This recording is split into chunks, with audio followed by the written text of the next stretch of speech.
Your development approach is outdated. We need someone who understands cutting-edge architecture."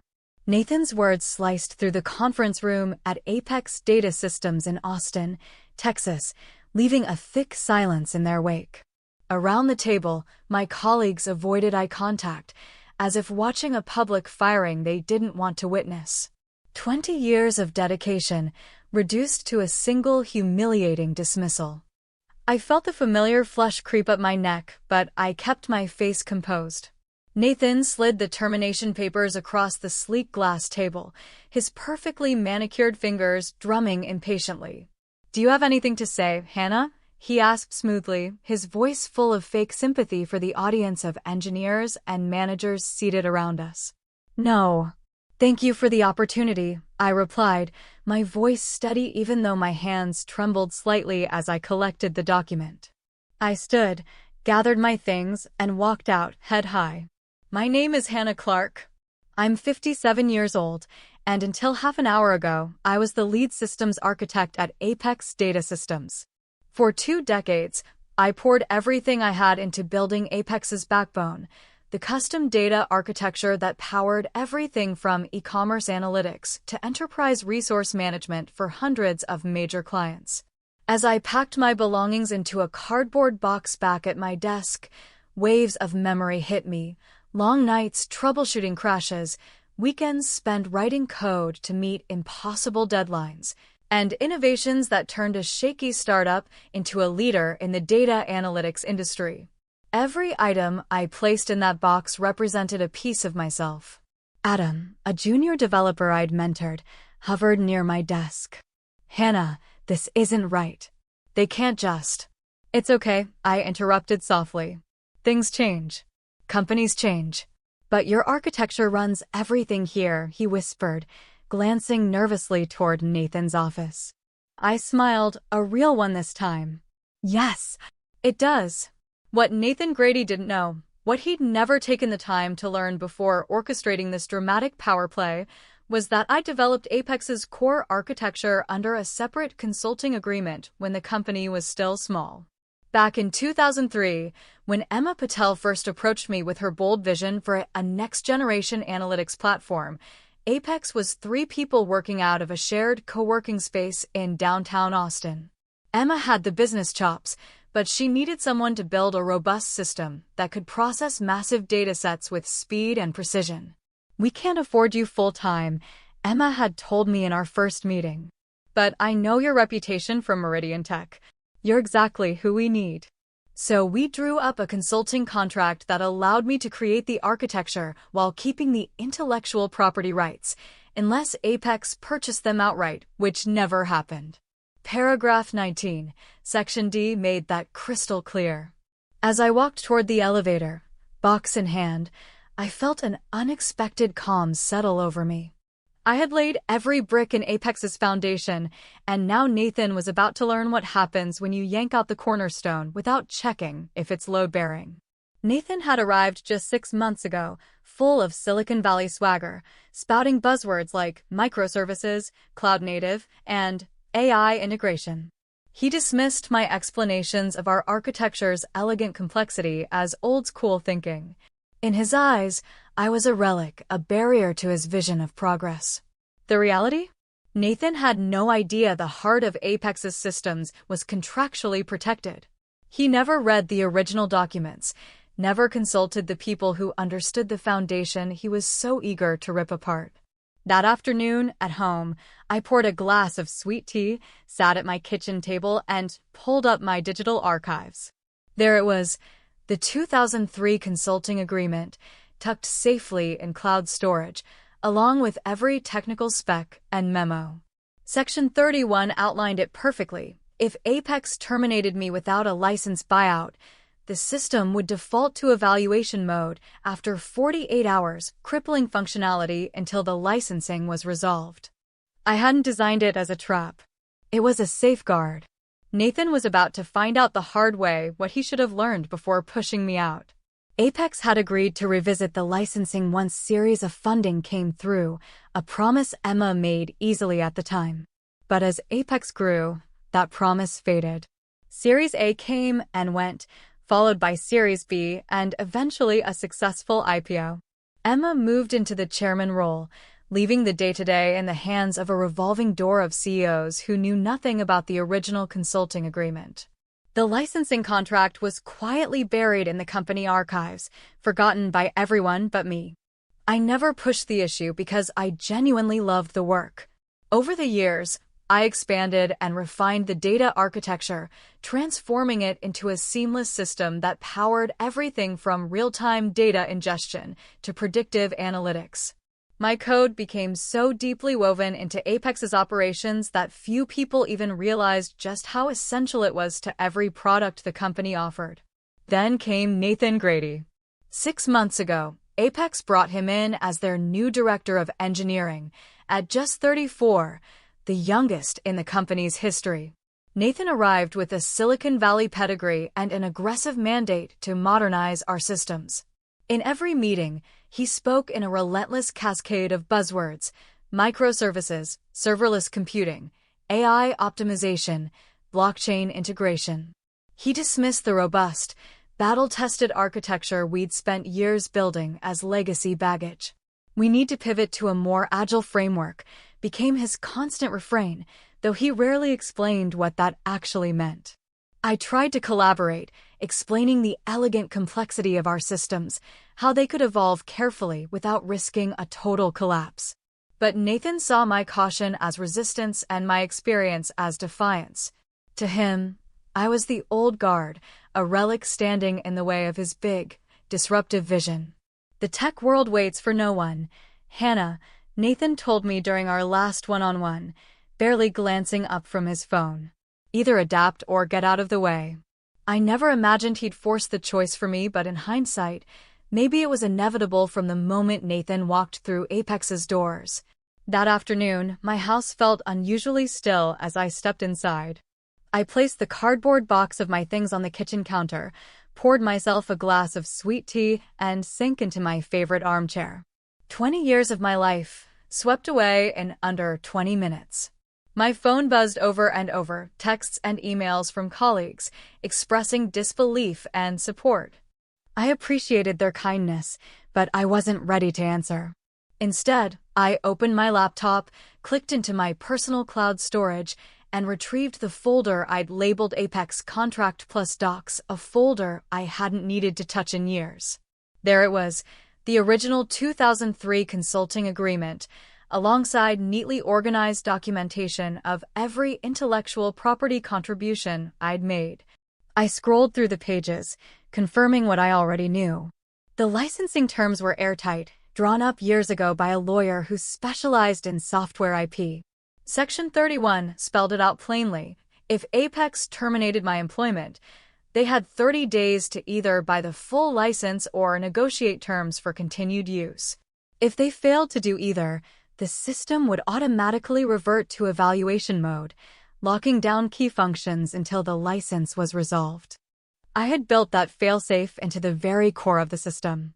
Not as a weapon, not as a revenge tactic, but as protection, a safeguard I had hoped would never be necessary. The mechanism was documented in the technical manuals I'd submitted years ago.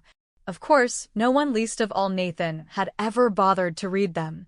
The specifications I had submitted to Apex years ago were still stored deep in their archives, but I doubted anyone in the current leadership had read them. My phone buzzed on the table, showing a name I hadn't seen in a long time: Emma Patel. I hesitated, then answered. "Hannah, what on earth happened?" "I just heard from Rachel in HR." Emma's voice came crackling through, laced with disbelief. Emma and I had drifted apart over the years. Once the hands-on founder of Apex, she now chaired the board, mostly stepping back from day-to-day operations. Still, we had always kept a respectful rapport. "Nathan decided my services were no longer required," I said calmly, keeping my voice measured. "Said my development methods were outdated." Emma swore under her breath. "That's absurd." "Did you remind him about the licensing agreement?" "No, I didn't," I replied. "He made his decision quite publicly, in front of the whole engineering team. It didn't seem like the moment to bring up contract clauses." There was a long pause on the line. Hannah, you understand what this means for Apex, right? I understand it better than anyone, I said softly. So, what's your plan? I took a sip of sweet tea, thinking it over. Nothing, Emma. Absolutely nothing. The system will do exactly what it was built to do when the licensing check runs on Saturday. I'm just going to let things unfold naturally. A heavy sigh filled the line. Nathan has no idea, does he? No. He never asked, never reviewed the documentation, never consulted with anyone who actually understands the backbone of the systems he's so eager to rip out. My voice hardened slightly, and his first big system-wide update is scheduled for Saturday morning. Perfect timing, wouldn't you say? Emma groaned. This is going to be a disaster. Yes, I agreed quietly. It certainly will be. After hanging up, I sat watching the Texas sunset wash the sky in gold and pink through my living room window. I didn't feel joy at what was coming, just a deep, hollow disappointment that it had come to this. Saturday morning, I woke early out of habit. 20 years of 6:30 a.m. alarms don't fade overnight. I made coffee and settled at the kitchen table, not to monitor Apex's systems, I didn't need to, but to update my resume. At precisely 7 a.m., Nathan's highly publicized system update rolled out. And by 7:30 a.m., when the licensing verification process ran its routine check, Apex's entire platform ground to a halt. No data access, no client dashboards, no reports, just a single blunt message on every screen. License validation failed. I wondered how long it would take them to figure it out. The error was designed to look like a basic system check, not an enforcement mechanism. The detailed logs would reveal the real reason, but would anyone at Apex even know where to look? At 7:45 a.m., my phone lit up with a call from Adam. Hannah, thank God you answered. We're in full meltdown mode, he said, breathless. What's going on? I asked, feigning surprise. Nathan ran his big update this morning, and now nothing's working. Clients are furious. Support lines are slammed. Nathan's blaming your database architecture, saying your code caused the collapse. Of course he was. I see, I murmured. They're tearing through all your old documentation, but nobody understands it like you. Hannah, is there any way you can help? I'm sorry, Adam, I said gently but firmly. I'm no longer employed by Apex. I can't help. The line went quiet. I know this isn't your fault, Adam whispered. I know, I said softly. Hang in there, Adam. You'll be okay. And with that, I hung up, the weight of 20 years, a cardboard box, and an entire company balanced quietly on my shoulders. My tone was gentle but firm. But you built the system. You're the only one who, Adam began again. I interrupted softly. Adam, this isn't your problem to solve. Trust me on that. After hanging up, I sat in the stillness of my kitchen, taking a deep breath. Part of me felt a pang of guilt for the junior developers like Adam, caught in the chaos I knew was unfolding. But they'd survive this storm. This wasn't about them. By 9 a.m., the calls came fast and frantic. I let most go to voicemail. But when Emma's name lit up on my phone, I answered. The board is calling an emergency meeting, Emma said, skipping any greeting. Nathan is trying to frame this as a catastrophic failure of your database architecture, not a licensing problem. Does he even understand it's a licensing issue? I asked. No, Emma said, her frustration clear. Nobody's figured it out yet. They're still treating it like a technical meltdown. I nodded to myself. They will. The error is logged clearly for anyone who knows where to look. There was a long pause. Hannah, what do you want out of this? What's your endgame here? I leaned back in my chair, considering her question carefully. Recognition. Respect. Fair compensation for years of underappreciated work. And yes, Emma, a formal apology for how I was dismissed. Put together your terms, Emma said quietly. I'll make sure the board sees them. By noon, my email inbox was a flood of messages, urgent, desperate, some borderline panicked, from nearly every senior executive at Apex, including Nathan himself. His email stood out, mostly for its arrogance. Whatever you did to sabotage our systems, we will hold you legally accountable. This vindictive behavior proves exactly why it was time to move beyond your outdated methods. I didn't bother replying. Instead, I called Patricia Green, the tech attorney who had helped draft my consulting contract years ago. Within an hour, Patricia had reviewed the agreement and confirmed what I already knew. "You're on solid ground," Patricia assured me over the phone. "Your licensing rights are bulletproof. And the termination clause? Crystal clear. Frankly, they're the ones in legal jeopardy for using your IP without proper authorization after cutting you loose." By 2 p.m., the Apex CTO, Miguel, finally called, his voice a mix of realization and quiet defeat. "It's a licensing issue, isn't it?" "Yes, Miguel," I answered calmly. It always was. That evening, the emergency board meeting dragged on late into the night. I knew because Emma texted me steady updates. "Austin still deflecting blame. Legal team confirmed your contract is valid. CFO calculating 7-figure losses per day. Austin pushing for legal action against you. Legal team shut that down fast." The last text came at 12:43 a.m. "Board wants your terms tomorrow. Get ready." Sunday morning, I met with Patricia in her office to draft the proposal. We worked carefully, making sure the tone wasn't vindictive or greedy. This wasn't about punishing Apex. It was about fair compensation and protecting my professional reputation. Our terms were simple. 1. Back payment of $750,000 for unlicensed use of my architecture since termination. 2. A 2-year consulting retainer at $200,000 per year to ensure a smooth transition and knowledge transfer. 3. Formal acknowledgement of my intellectual property ownership. 4. A public apology from the board for my improper dismissal. Patricia leaned back in her chair, reviewing the final draft. "This is more than reasonable, Hannah," she said with a satisfied smile. "Honestly, you're being generous." I took a deep breath, feeling the weight of the past 20 years settle onto my shoulders, but for the first time, it didn't feel heavy. It felt right. "If anything, you're undervaluing your contribution," Patricia said firmly, handing me the final proposal.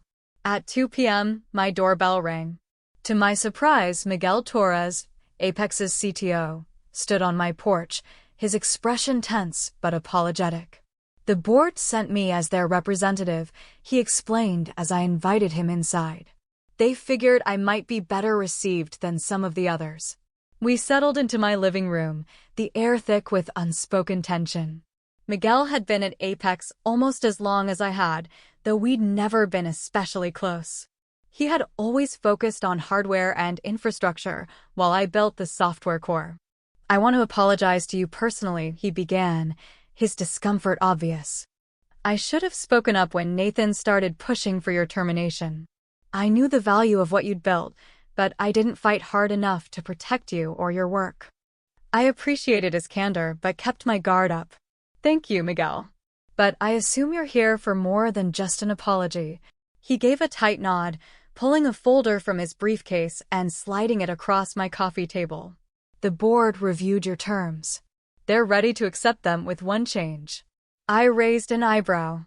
"They're offering $1.2 million in back payment instead of the $750,000 you requested, recognizing that your initial number was extremely conservative given the scale of the damages." I blinked, surprised. As I scanned the agreement, I saw that all the other terms remained intact, including the 2-year consulting retainer, formal acknowledgement of my IP rights, and the public apology. "They'd like to issue the apology tomorrow morning, if possible," Miguel added carefully. "Why the rush?" I asked, though I could already guess. Miguel exhaled heavily. "Every hour our systems stay down, we're losing about $40,000 in revenue and potential penalties. We've already lost several major accounts, and more are threatening to walk if we're not back online by tomorrow." "And Nathan?" I asked quietly. Miguel's face darkened. "The board has asked for his resignation, effective immediately." His decisions triggered this crisis, and his efforts to pin the blame on you made it worse. Emma, in particular, was vocal about holding him accountable. I nodded slowly, feeling a complex mix of satisfaction and regret. I had never wanted anyone to lose their job. I just wanted recognition and respect for what I had contributed. So, what happens now? I asked. Miguel sat forward. If you sign this agreement, I have instructions to immediately implement the licensing key you provide. We can have the systems back online within the hour. I studied his face, noting the exhaustion in his eyes and the tension in his shoulders. The entire engineering team had clearly been working nonstop since Saturday morning. You haven't slept, have you? I asked softly. He gave a weary smile. None of us have. We've tried every workaround we could think of. But, Hannah, your architecture is airtight. For the first time since being fired, I felt a deep surge of pride. It was built that way, I murmured, signing the document. Monday morning, I walked into Apex headquarters, not as a cast-aside relic, but as a valued consultant. The atmosphere was unmistakably different. Colleagues who had avoided me during my humiliating exit now nodded respectfully as I passed. Word travels fast in the tech world, and by now, everyone knew what had happened. The systems had come back online Sunday evening within the hour of my submitting the licensing validation codes. By 8 a.m. Monday, the board's formal apology had been distributed company-wide, acknowledging my indispensable contributions to Apex's technology and expressing sincere regret for the manner of my dismissal. Sometimes it's just new, I said with a small smile as I walked back toward my temporary office, reflecting on everything that had brought me to this point. I hadn't been seeking revenge, not really. What I wanted was recognition.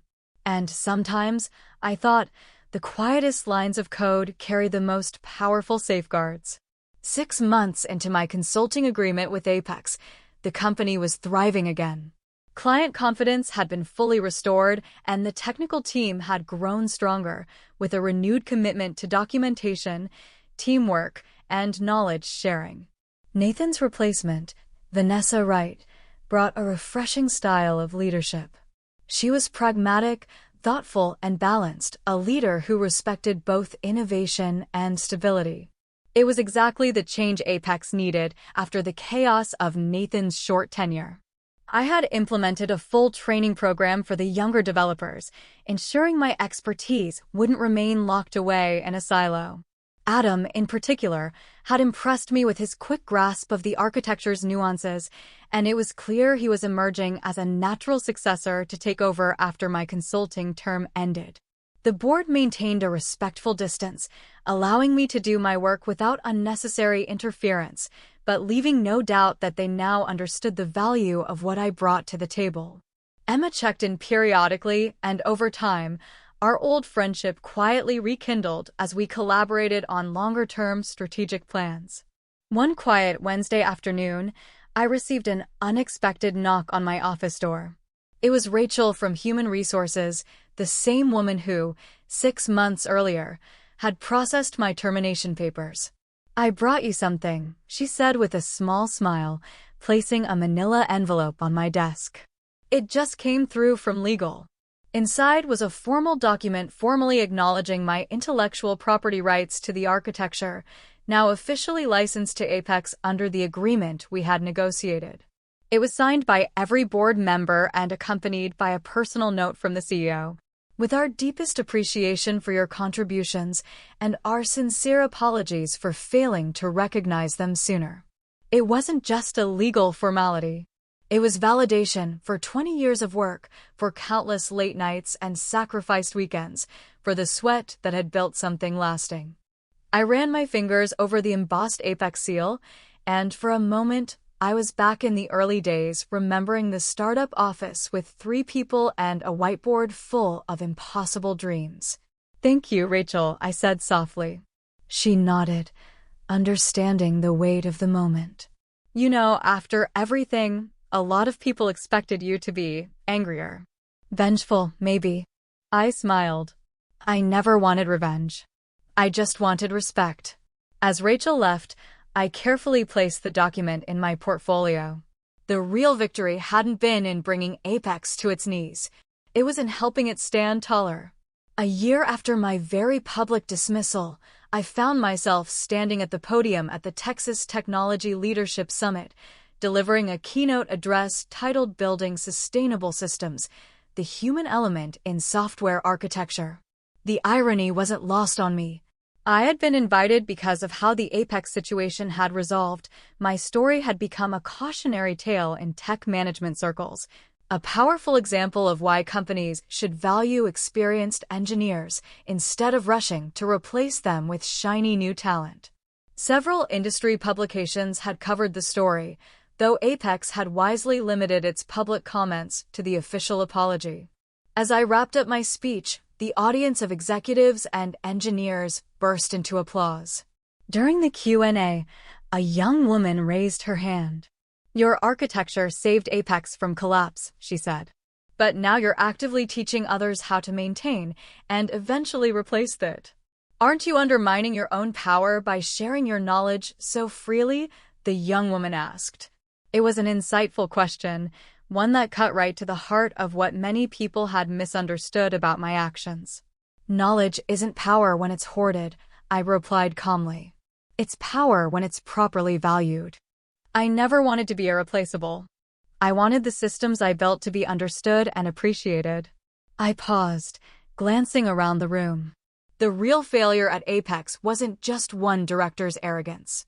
It was a culture that allowed critical knowledge to become mysterious instead of documented and shared. After the summit, several companies approached me with consulting offers, including two of Apex's biggest competitors. I declined each one politely, explaining that I was committed to finishing my current engagement. The truth, though, was more complicated. I had no desire to profit off Apex's crisis. My goal had never been to chase money or personal advantage. What I wanted, what I had always wanted, was to reclaim professional dignity. That evening, as I sat in my quiet Austin home, I received an email from Vanessa Wright with a simple subject line: "Thank you for rebuilding bridges instead of burning them." As I leaned back in my chair, reflecting on my journey from public dismissal to quiet vindication, I realized something. The most satisfying revenge wasn't destruction. It was creation, building a legacy that would outlast both the crisis and the triumph. If you've made it to the end of my story, I want to thank you for walking this journey with me. What I went through at Apex wasn't just a personal challenge. It was a test of resilience, dignity, and the quiet power of standing your ground. I would love to hear from you. Have you ever faced a moment when your experience or hard-earned wisdom was overlooked? Have you been pushed aside in favor of something new or shiny only to watch things fall apart without you? Please share your thoughts and experiences in the comments. Your voice matters, and by sharing, you help remind others, including me, that none of us are alone in these battles. If you'd like to support me and the message behind this story, I invite you to leave a comment of encouragement or reflection. Tell me what part of the story resonated with you most, or simply share a word of support. Whether it's one sentence or a whole story of your own, your voice makes a difference. And here's the life advice I want to pass on to you. Don't be afraid to document and share what you know. Don't hoard your knowledge out of fear that you'll lose your position or importance. True power comes when your work uplifts others, when your expertise strengthens the team, and when your wisdom builds bridges, not walls. We're remembered not for the battles we win in silence, but for the legacies we help leave behind. Keep building yours with openness, generosity, and courage.